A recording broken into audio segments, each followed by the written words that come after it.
Hi, so we're going to play the grade 5 progression from the Rhythm Guitar Book 2, or Rhythm Guitar Playing Book 2 by Jazz Hart. Only one progression this time because, as you can hopefully see on the screen, they take up a whole page. So this makes it a bit easier. You can cover most of the chords with just one progression. It is worth pointing out that these are great books and you do get 10 examples for each grade. So if you really want to work on your chord knowledge, chord playing, rhythm playing, I strongly recommend these books, as well as obviously helping for the grades.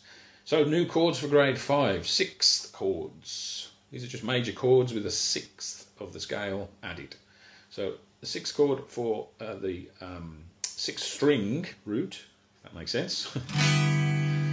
As you can see from the chart, looks like that. What I'm doing is, as the chart indicates, if you look closely, there's a cross over that string, that fourth string. You shouldn't be playing it. So I'm just leaning this third finger onto the fourth string, and the little finger goes down. Second string, same fret as that one. So there's your G major. We'll make it sound like a sixth, blocking the fourth and adding the little finger to the second string. That's your sixth string 6 chord. Okay, fifth string one, a little bit easier to understand. It's like the major that I explained the way I play the major chords on the fifth string, but I'm just leaning right across all 4 strings this time. 1, 2, 3, 4. So we're covering the top string as well. Nice sounding chord there. That's the 6th chord based on the 5th string. So we've also got sus chords. Sus is short for suspended. You might have played a D sus4 like this, which is your D and your little finger added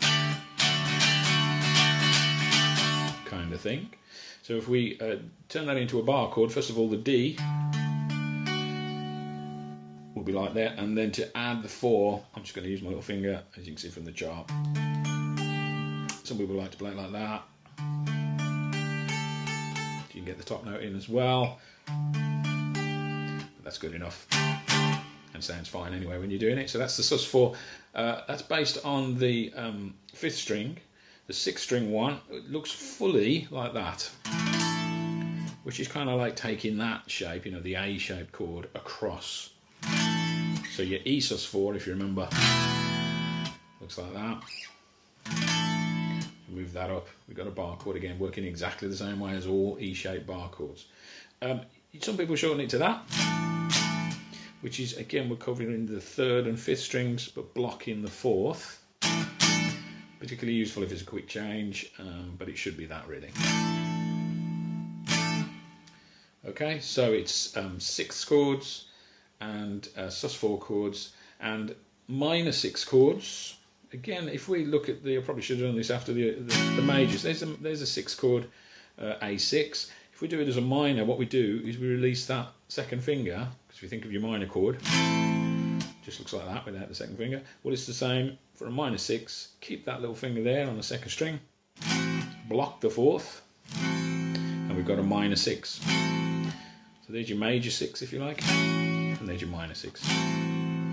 And then on the 5th string, well, the top note was the 6th note. So we're keeping that in there. There's your minor chord. We're just going to move the little finger back across to get that 6th and lean in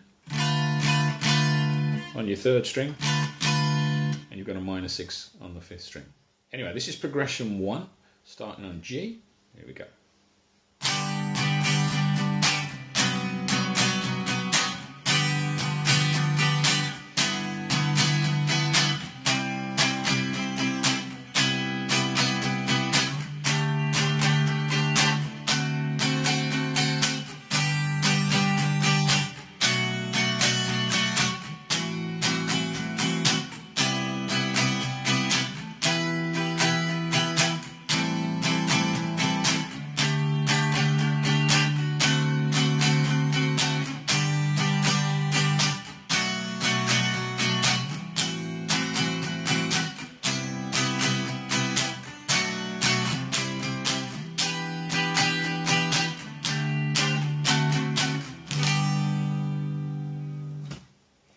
Okay, so you may have got lost on that because of the repeats and the codas and the DSs and stuff like that.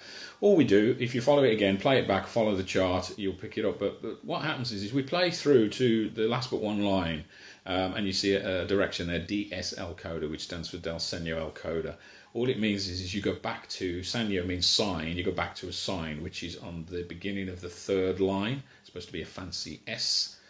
From there, we're looking for an instruction to tell us to go to the coda. Well, you can see it's at the end of the line. So we basically play G, B minor 7, A minor 6, C major 7 on that line. And then it says to coda. So from that point, we ignore the next line and go straight to the bottom line, which is the coda. A coda is a tag ending, a different end to a piece. So it's writing out the whole piece again. We can just go and add that onto it.